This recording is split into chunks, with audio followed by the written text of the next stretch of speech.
Bien le bonjour. Aujourd'hui, j'aimerais vous parler d'un sujet sur lequel les agilistes ne sont pas d'accord. Il y a souvent une petite controverse à propos du fameux sprint zéro. Eh bien oui, le guide n'en parle pas, mais j'ai eu l'opportunité de démarrer plusieurs missions avec le démarrage de nouveaux projets.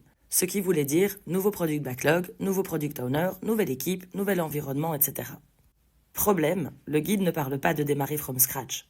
Vous verrez que dans le guide, on est dans un sprint, on vient d'un autre et on commencera le suivant dès la clôture du sprint en cours. Dans mes missions, j'ai proposé une timebox event que j'appelle Sprint 0. Comme la voiture 0 ou double 0 dans un rallye, dans le Sprint 0, on reconnaît le terrain, on prépare le travail. La durée varie en fonction des projets et n'est pas nécessairement la même que pour les sprints normaux.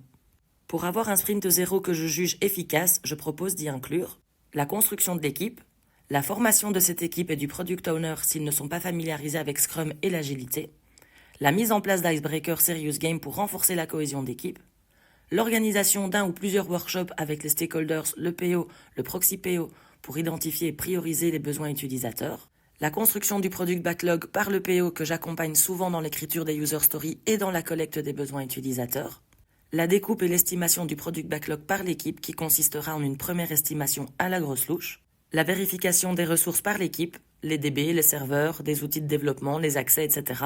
J'ai déjà perdu des jours simplement parce que l'équipe n'avait pas le bon VPN, ni les bons accès.